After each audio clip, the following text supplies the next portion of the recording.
Oi pessoal, espero que vocês estejam bem. Aqui é a nossa quarta aula sobre doenças crônicas e dessa vez vai ser direcionada para a hipertensão.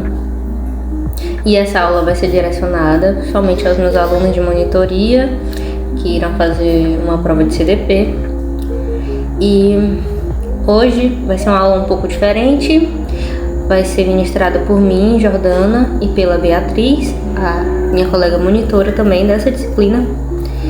E essa aula vai ser voltada para a resolução de casos clínicos, certo? E algumas questões que a gente formulou para trabalhar os assuntos já dados em sala de aula. Aqui eu trouxe um caso clínico, que é o caso clínico que vocês estavam tentando resolver. A gente vai falar um pouco sobre ele e eu acrescentei algumas coisas a mais nele. Bom, na questão das perguntas, né? Bom, vamos lá ler o caso. Paciente masculino, 75 anos, hipertenso desde os 30 anos de idade.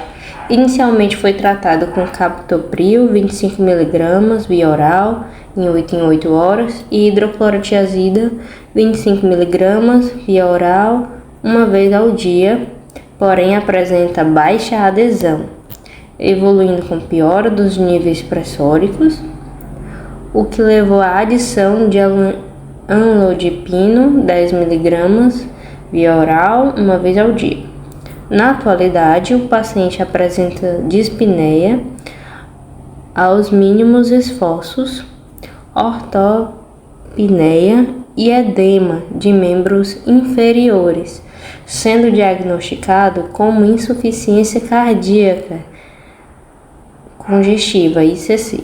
O médico prescreveu adicionalmente espirolactona 25 mg via oral uma vez ao dia, minoxidil 10 mg via oral 2 vezes ao dia e dinitrato de isosorbina 20 mg via oral em 8 em 8 horas e digoxina 0,125 mg via oral uma vez ao dia. Pessoal, a primeira questão diz o seguinte: explique a fisiopatologia da hipertensão e da ICC. Bom, pessoal, nessa aula pode ser que haja algumas informações que fiquem um pouco redundantes, mas foram intencionais para que ficasse mais claro sobre o conteúdo. Então, as partes que a gente mais frisar é porque possivelmente serão as mais cobradas, né, sobre esse conteúdo. Então, a princípio, eu vou adentrar um pouco sobre a fisiopatologia da hipertensão e da ICC de uma forma que fique mais visual. Em seguida, a monitora Beatriz vai focar em tópicos mais importantes desses sistemas. De uma forma mais contextualizada, né? Sobre a fisiopatologia da hipertensão e da ICC. Então, podemos imaginar aqui um paciente com os dois casos, né? Com hipertensão e ICC. Vamos imaginar que esse paciente ingeriu uma porção de batata frita e repleta de sal, né? E o que vai acontecer com essa pressão arterial dele? Essa pressão arterial, ela vai tender a subir. E como é que isso vai acontecer? Lembramos que a hipertensão arterial é uma condição caracterizada pelo quê? Pelo aumento persistente da pressão arterial. Isso vai resultar em alterações complexas na regulação do sangue, certo?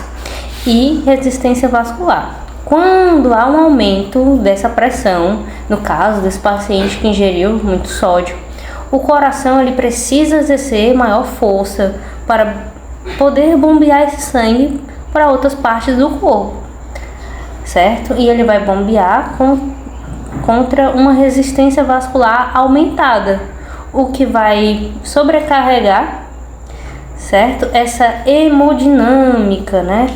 Essa dinâmica do sangue. Com o tempo, vai haver uma sobrecarga e hipertrofia do ventrículo esquerdo, fazendo com que haja um mecanismo compensatório para tentar manter esse débito cardíaco, né? Essa liberação de sangue para os órgãos, né? Mas, posteriormente, vai contribuir para o desenvolvimento dessa insuficiência cardíaca, no caso, a ICC. Ocorrendo a ICC, que é quando o coração ele perde progressivamente essa capacidade de bombear esse sangue de forma eficaz, ou seja, reduzindo esse débito cardíaco, provocando esse aumento, esse acúmulo de sangue nos pulmões e nas vias sistêmicas. Aí também vai acontecer outros fatores que vão acabar desencadeando um caso mais grave, né? Por exemplo, o paciente que tem uma alimentação terrível, né? No caso desse paciente, todo dia, supondo ele come essa batata frita, ele come tudo frito, come alimentos salgados, né? Gordurosos, com muito colesterol. Isso vai favorecer o acúmulo de placas de ateroma nas artérias, né? Essas placas vão causar obstrução vascular, vão diminuir o fluxo coronariano e vão reduzir a oxigenação do músculo cardíaco. Em casos mais graves, pode ocorrer processos coagulativos, com a formação de trombos, né? Levando uma isquemia no miocárdio, né? Miocardíaca. E, consequentemente, vai provocar uma necrose nessas células cardíacas. O organismo vai tentar reparar essas lesões por meio de uma cicatriz chamada fibrose e vai tentar substituir esse tecido muscular por um tecido fibroso que não possui capacidade de se contrair adequadamente, comprometendo ainda mais a função cardíaca. É importante também vocês saberem que essas alterações no músculo cardíaco os vasos sanguíneos também vão sofrer consequências diretas, como por exemplo a ação da angiotensina 2, que vai atuar nesses receptores AT1, né, como está aqui representado nessa imagem, presa nessas serpentezinhas que eu botei para representar o receptor em forma de serpentina da proteína G. E o que vai acontecer? Essa ligação vai promover uma vasoconstricção, né? Aliado a essa ação da angiotensina, associada à inflamação e ao acúmulo de lipídios nessas paredes, vai acontecer também o espessamento e a perda da elasticidade dos vasos, né? Ou seja, o vaso não vai ter elasticidade e vai estar contraído, e eles vão ficar mais rígidos, duros, quase como uma casca de ovo. Isso vai dificultar o fluxo sanguíneo, aumentando ainda mais a resistência vascular periférica. Essa rigidez vai impedir que os vasos se dilatem adequadamente, elevando assim a pós-carga cardíaca, e vai agravar a sobrecarga do coração, certo? Além disso, esses dois processos eles vão desencadear aquela famosa ação compensatória, né? Ou seja, que o corpo ele vai ter um mecanismo compensatório. Tem um sistema que é muito interessante que vai estar atuando aqui nesses processos aqui, hipertensão, ICC. No caso, a pressão aumentou, beleza. Vai haver um aumento desse trabalho cardíaco, né? Beleza. Vai haver um estiramento das fibras musculares. E isso vai promover a liberação de um peptídeo natriurético, que vai, por sua vez, atuar aumentando a excreção renal de sódio e água, reduzindo assim a volemia e consequentemente vai baixar essa pressão. Quando essa pressão ela cai, o fluxo sanguíneo para os órgãos também cai, sabendo também que vai haver uma queda desse fluxo sanguíneo também nos rins. E os rins vão acabar liberando renina no sangue, beleza? Como está aqui bem representado nessa imagem. Além disso, aqui no sangue vai ter presente também nele o angiotensinogênio, que ele vai ser produzido aqui no fígado, como também está aqui representado. Bom, e quando essas duas substâncias elas se encontram na corrente sanguínea, vai acontecer o seguinte: a renina ela vai quebrar esse angiotensinogênio em angiotensina 1, que vai ser convertido lá nos vasos pulmonares em angiotensina 2. E como eu havia falado, a angiotensina 2 vai se ligar a esse receptor AT1 presente nas células que estão no endotélio, e esse receptor AT1 ele faz parte da proteína G, certo? E vai promover essa vasoconstricção. Beleza, isso eu havia falado. Além disso, outro mecanismo também vai atuar aqui. Que eu havia é a ECA, que transforma a angiotensina 1 em angiotensina 2. Além disso, vai ter outro mecanismo que também vai atuar aqui, que no caso é a produção de aldosterona, representada por essas bolinhas verdes que eu fixei aqui, que é produzida pela suprarrenal.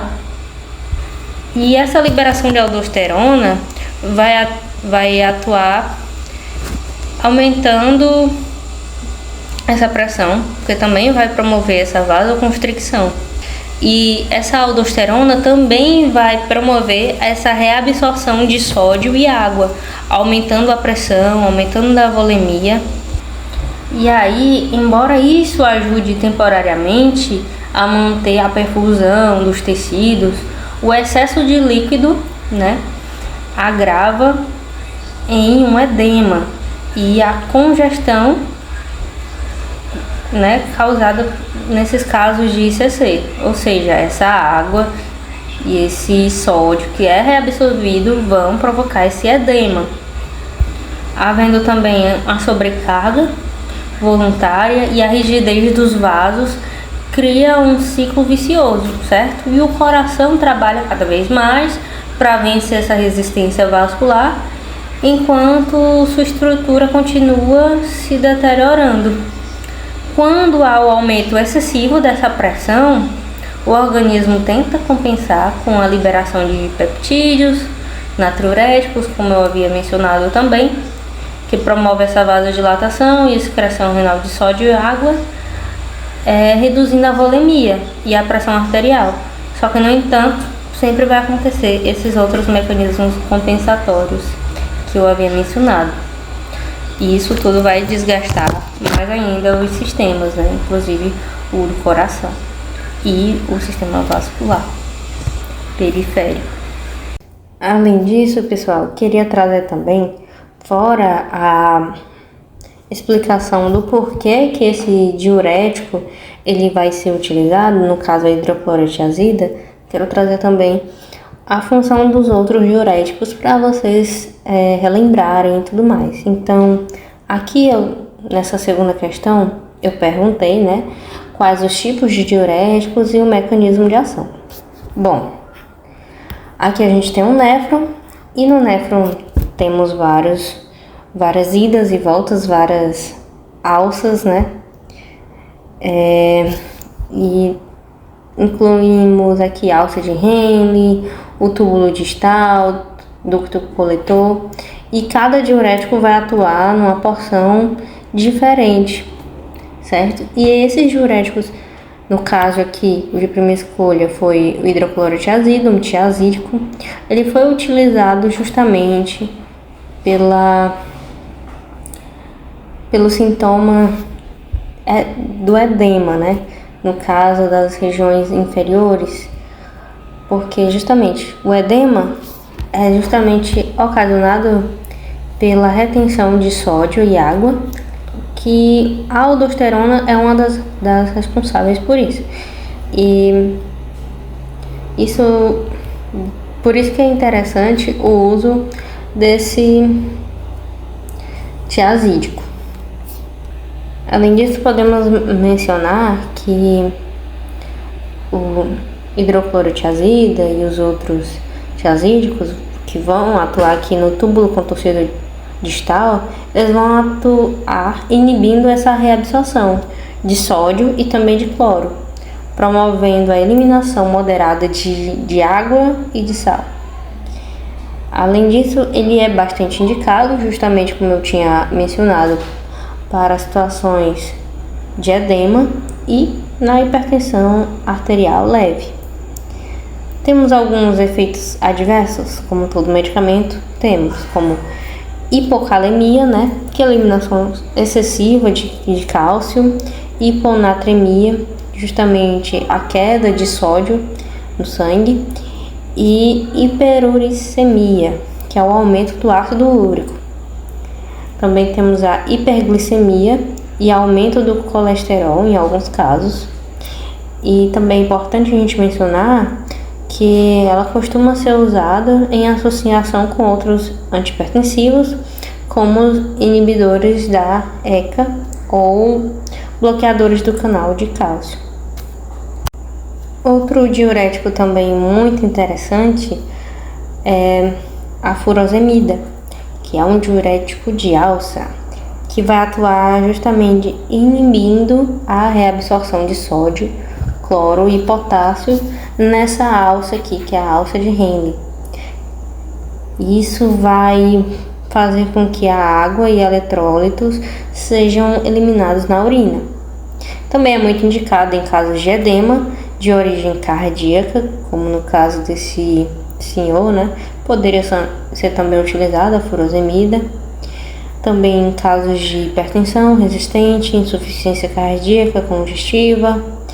Tem também efeitos adversos justamente por essa eliminação de cloro, potássio, como hipocalemia, desidratação, também pela liberação de água na urina, hipotensão, tontura, aumento do ácido úrico também.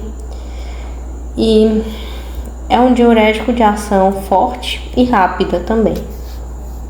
No caso da espirolactona, ela é um diurético que é um poupador de potássio e antagonista da aldosterona. Então, ela vai atuar bloqueando os receptores da aldosterona nos túbulos distais e ductos coletores. Isso vai impedir essa reabsorção de sódio, lembra que eu havia mencionado naquele esquema? E excreção de potássio, ou seja, vai barrar essa função da aldosterona. E ela vai ser bem recebida, bem utilizada em casos da insuficiência cardíaca, hipertensão resistente, porque justamente vai diminuir essa pressão arterial, por diminuir essa vasoconstricção.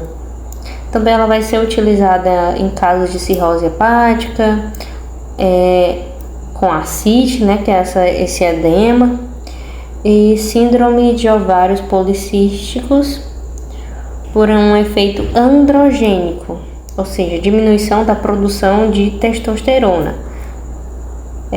Vai ter alguns efeitos adversos, como hipercalemia, que é justamente o excesso de potássio, e ginecomastia, que é o aumento das mamas em homens, vai provocar irregularidades menstruais e náuseas e tontura. No caso do diurético amilorida, ele também é um poupador de potássio e ele não é antagonista da aldosterona. Ele vai atuar de uma forma diferente. Ele vai atuar diretamente nos canais de sódio, nos túbulos distais, reduzindo a reabsorção de sódio, evitando assim a perda de potássio. E ele vai ser indicado, né, também na associação com outros diuréticos, como tiazídicos de alça, para justamente prevenir essa hipocalemia. E efeitos adversos inclusos estão hipercalemia principal, por isso que ele é usado em associação a outros diuréticos, náuseas, cãibras e tontura. Oi, gente. Então, eu sou a Beatriz e agora eu vou falar alguns tópicos com vocês. E eu vou começar aqui pela insuficiência cardíaca congestiva, né, também conhecida como ICC. A ICC acontece quando o coração ele perde a capacidade de bombear sangue de forma eficiente. E com isso, o débito cardíaco vai cair, ou seja, menos sangue, né, vai chegar aos tecidos do nosso corpo.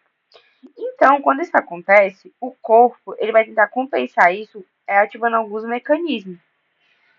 O sistema nervoso simpático ele aumenta a liberação de noradrenalina e ele tenta elevar a força, né, e a frequência da contração. E o sistema renina-angiotensina-aldosterona, o SRA, ele é ativado. Isso leva a uma retenção de sódio e água para tentar aumentar o volume sanguíneo.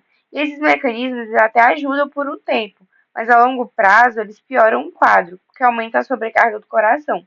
E essa sobrecarga causa sintomas, né, como a dispneia, que é a falta de ar, pelo acúmulo de líquido nos pulmões, e o edema periférico, devido à retenção hídrica e aumento da pressão venosa.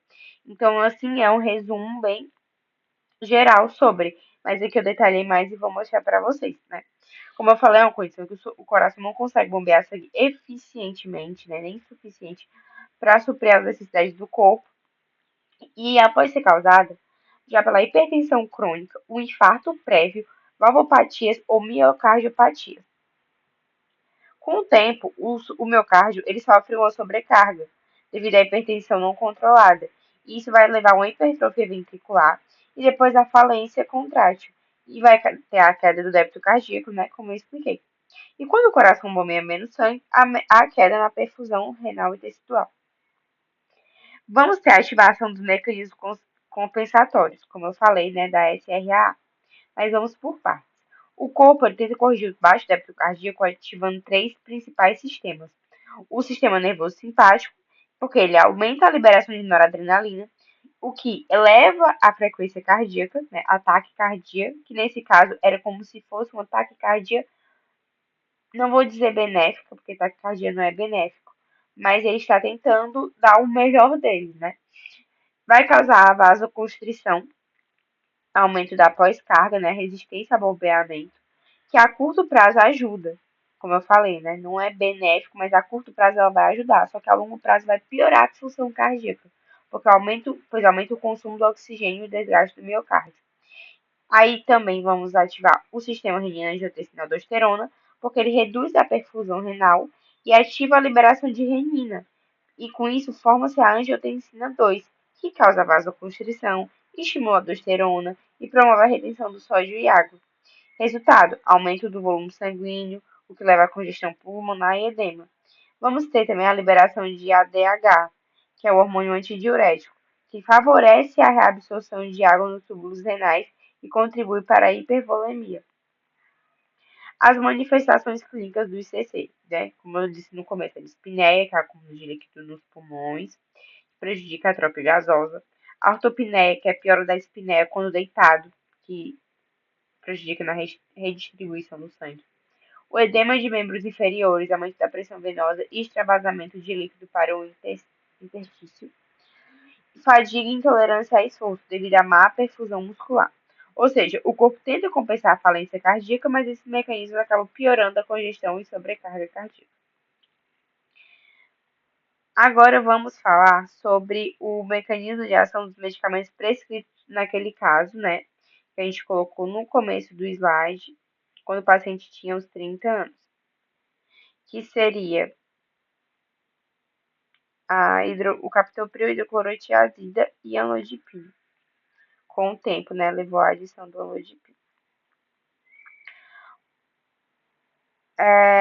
O captopril, ele é um inibidor da ECA, gente. A ECA é a enzima convertora de angiotensina. E ele bloqueia a conversão da angiotensina 1 em angiotensina 2, reduzindo a vasoconstrição e a liberação de aldosterona. Isso diminui a pressão arterial e reduz a pós-carga do coração. Temos um efeito adverso importante, como que é a tosse seca e, em alguns casos, a hipercalemia. Já a hidroclorotiazida é um diurético tiazídico, como a Jordana já explicou. Ele age no tubo distal do néfro, aumentando a excreção de sódio de água e o que reduz o volume sanguíneo. Um efeito adverso comum é a hipocalemia, ou seja, a perda do potássio, que pode alterar a função cardíaca. Já o captopril, ele pode causar hipercalemia. Mas esses efeitos são efeitos mais incomuns, tá?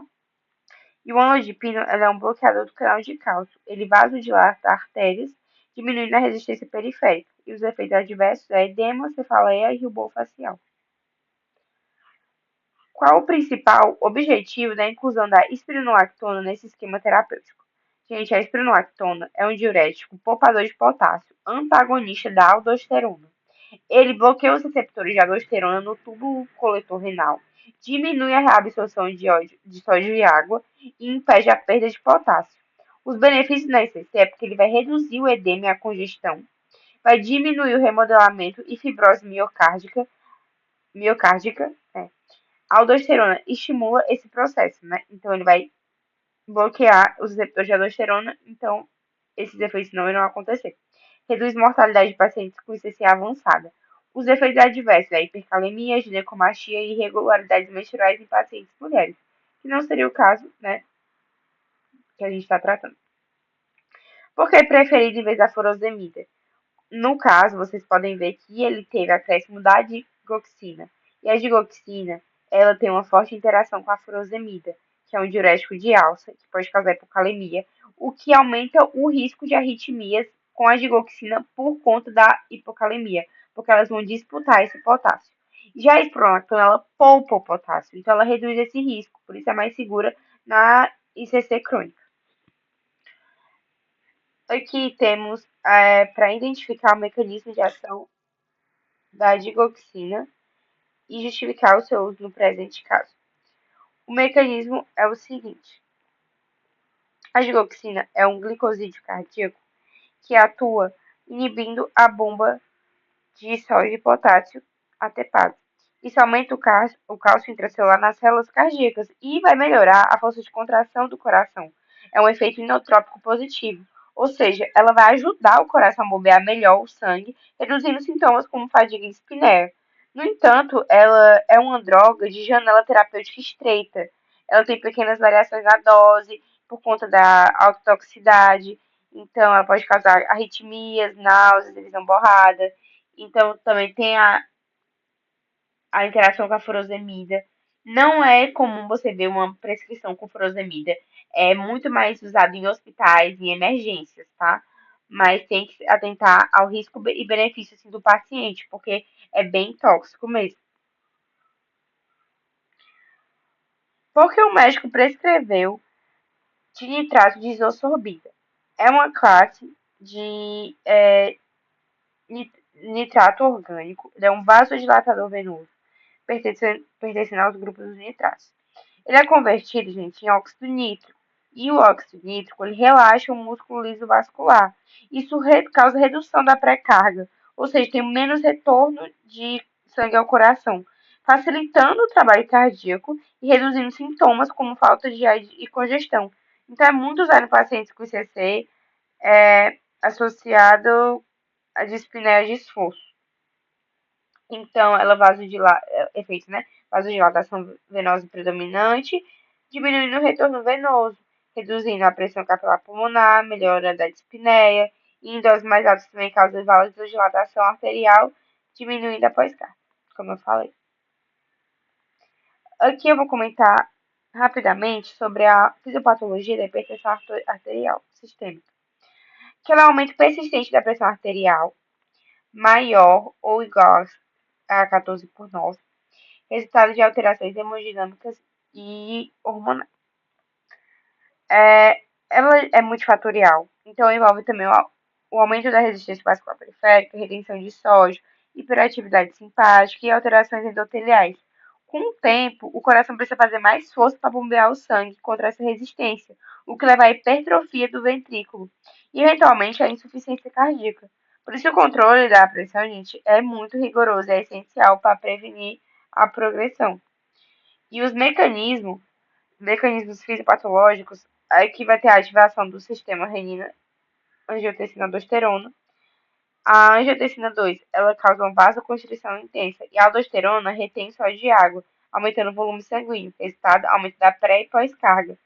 Então tem hiperatividade simpática, estímulo beta-1 cardíaco, aumentando a frequência cardíaca e contratilidade, estímulo alfa-1, que é a vasoconstrição periférica, vamos ter a disfunção endotelial, diminuindo a liberação de óxido nítrico, aumentando a produção de endotelina, que é vasoconstritora, resulta em aumento da resistência vascular crônica.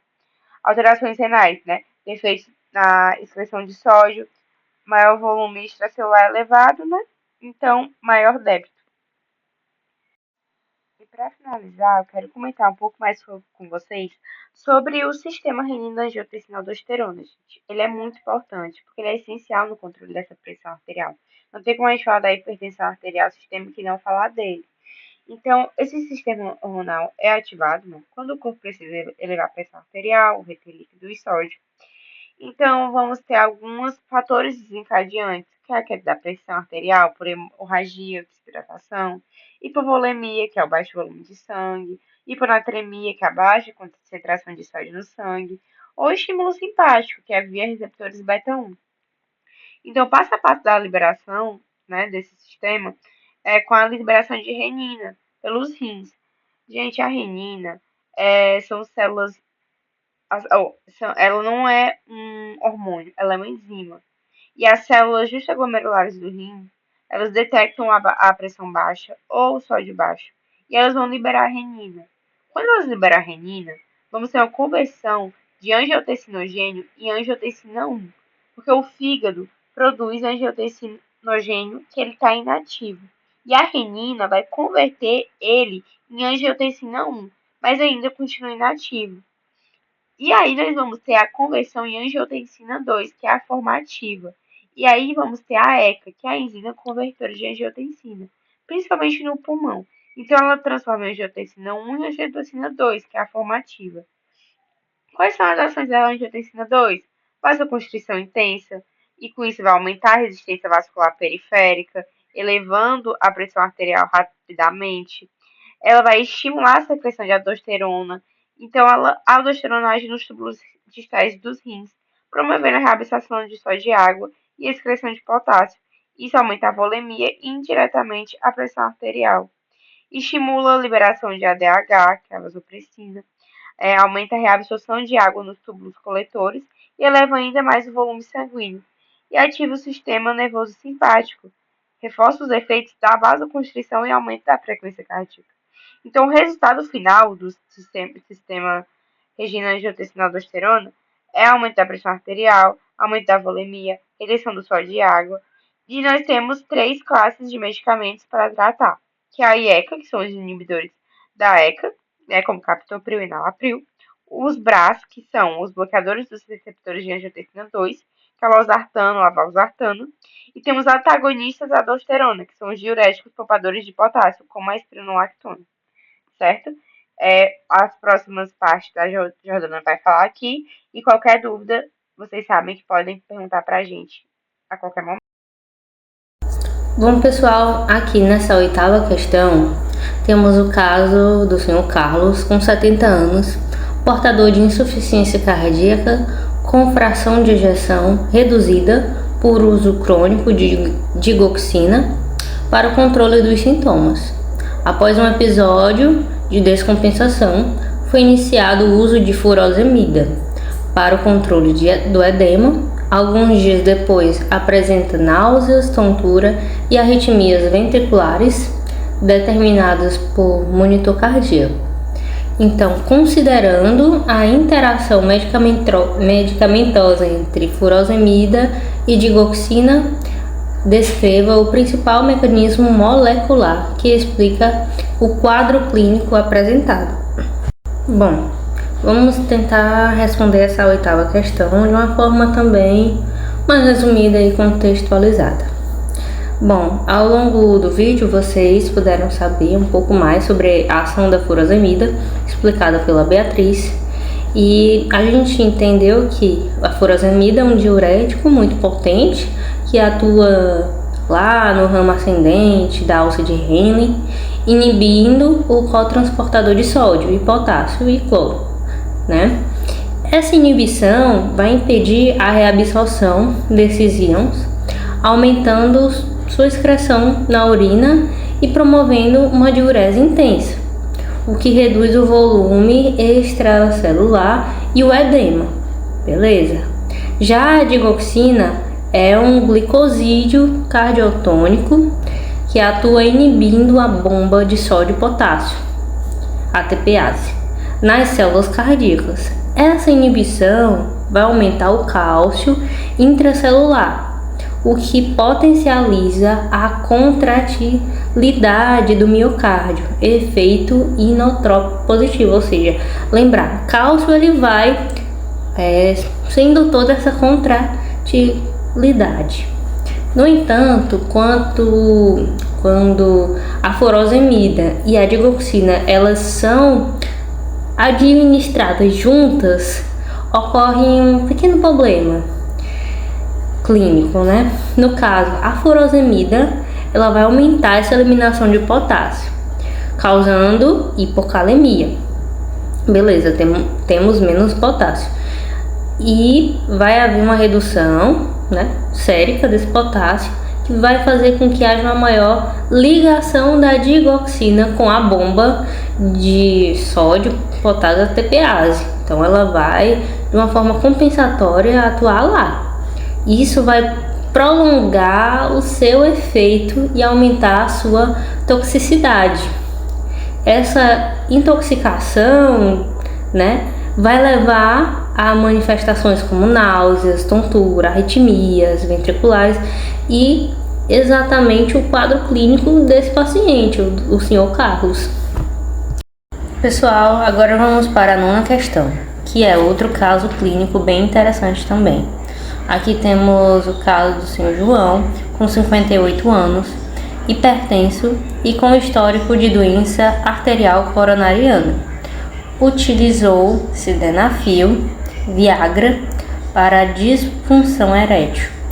Pouco tempo após a administração, apresentou dor torácica intensa, irradiada para o braço esquerdo, associada a sudorese e palidez. Foi levado ao pronto-socorro, onde foi diagnosticado com infarto agudo do miocárdio. Com base no caso clínico apresentado, descreva o mecanismo de ação intracelular do sildenafil que pode ter contribuído para o desenvolvimento do infarto agudo do miocárdio no senhor João.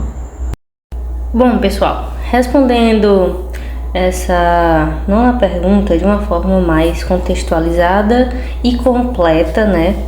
É importante que a gente saiba sobre a via do óxido nítrico, certo?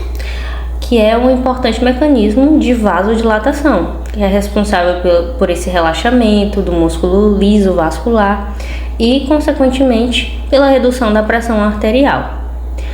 Então, como é que isso vai iniciar? Olhem aqui para essa imagem. É bem semelhante àquele esquema que eu expliquei na aula passada da proteína GQ, certo? Então vamos lá. O processo ele tem início no endotélio, beleza? E a camada interna dos vasos, que é a camada interna dos vasos sanguíneos, onde a acetilcolina e outros mediadores, como a bradicinina, ligam-se a esses receptores muscarínicos M3 acoplados à proteína GQ. Lembra que a gente falou isso na aula passada. Essa ativação ela vai estimular a enzima fosfolipase C, a PLC, né? Que promove essa quebra desse fosfolipídio de membrana, originando duas moléculas sinalizadoras, como a inositol trifosfato e a diaglicerol, certo? Também chamada de DAG. Essa E esse inositol trifosfato, esse IP3, ele vai atuar liberando íons cálcios do retículo endoplasmático, que aumenta essa concentração intracelular de cálcio nesse endotélio. E esse cálcio, ele vai sendo liberado e se liga à proteína calmodulina e forma aquele famoso complexo cálcio e calmodulina, que ativa a enzima óxido nítrico sintetase aqui no endotélio. E essa enzima, ela vai catalisar a conversão do aminoácido L-arginina em L-citrulina e óxido nítrico. Agora sim, esse gás, o óxido nítrico, ele vai conseguir adentrar na membrana, né, desse músculo liso, porque ele tem uma característica que ele é lipossolúvel, certo? Então, no músculo liso, esse óxido nítrico, ele vai ativar a enzima guanilato ciclase solúvel, que transforma esse GTP, trifosfato guanosina, né, em GMPC, monofosfato cíclico de guanosina, GMPC, lembrem.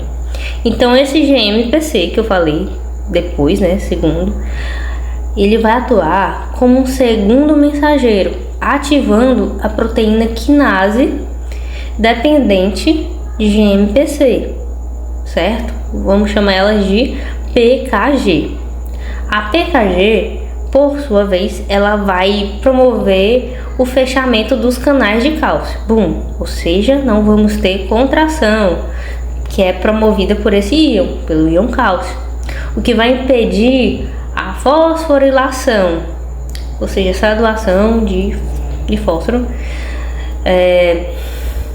da miosina, e vai diminuir a contração muscular. Dessa forma, o que vai acontecer? Um relaxamento muscular, porque não vai ter mais contração, beleza? Então, vai ter uma vasodilatação, ok. E essa fosfolipase do tipo 5, essa PDS5, é a enzima responsável pela degradação de GMPC. Que lembrem, essa GMPC, ela tem um papel muito importante, que era justamente ativar uma proteína dependente dela mesma, dependente da GMPC, que ia fechar os canais de cálcio e não ia ter a contração. Então, beleza, continuando. Fosfolipase tipo 5, responsável pela degradação dessa GMPC, interrompe o efeito relaxante. No entanto, isso acontece naturalmente, beleza? É um mecanismo natural do nosso corpo compensatório. Então, por exemplo, no caso clínico que temos aqui, esse senhor de idade, né, ele administrou a medicação sildenafil, que é conhecido como Viagra, e essa medicação, né, ela vai inibir justamente essa fosfolipase 5, que vai impedir a degradação de GMPC, ou seja, essa GMPC não vai ser degradada pela fosfolipase 5 e vai acontecer o que? Vai prolongar a ativação de PKG, né? Essa PKG, lembra, proteína quinase dependente de GMPC. Então, ela vai passar mais tempo ativada e vai manter o relaxamento do músculo liso por mais tempo. Isso vai desencadear o quê? Uma vasodilatação sustentada, ou seja, permanente por um período, né? Ou seja, pela meia vida daquele medicamento. Assim, essa via é fundamental para quê?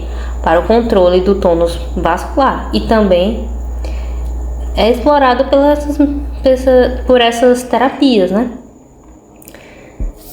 E em situações como disfunção erétil e a hipertensão pulmonar Por isso que é utilizado nessas situações. Por isso que vai haver essa vasodilatação, que é interessante no caso da disfunção erétil.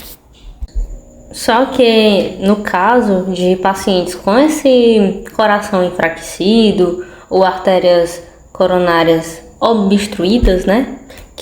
Que no caso é o que está acontecendo com esse paciente, essa vasodilatação vai provocar uma queda de pressão arterial, né? E vai acontecer o quê? Um desequilíbrio entre o fortalecimento e a demanda de oxigênio pelo músculo cardíaco, aumentando o risco de isquemia e infarto, que é o que aconteceu aqui no caso desse paciente. Além disso, esse paciente que tomou esse medicamento, né, para disfunção erétil, ele provavelmente ia ter alguma relação sexual após tomar a medicação, né? E outra coisa que pode ter provocado esse infarto é que durante essa relação vai haver o aumento, né, da frequência cardíaca e do consumo de oxigênio pelo coração. E nesse caso desse paciente com insuficiência coronariana, vai promover o quê? Uma sobrecarga e pode desencadear também um infarto. Então, tanto ele em repouso, tomando um medicamento, ele vai ter essa queda de pressão, tanto ele no ato, né, usando em excesso esse coração, né, tudo vai corroborar para esse infarto. Mas, pessoal, caso vocês achem mais resumidos, vocês podem utilizar essa resposta aqui, né, da questão aqui que está mais resumida. Ali era só para vocês entenderem o mecanismo e tudo mais. Caso vocês queiram colocar, se surgir essa questão em alguma das provas, fiquem à vontade. Então, pessoal, é isso. Espero que tenham gostado da aula, espero que tenha esclarecido alguma dúvida e espero que vocês consigam ir bem nessa prova. É isso. Tchau, até a próxima.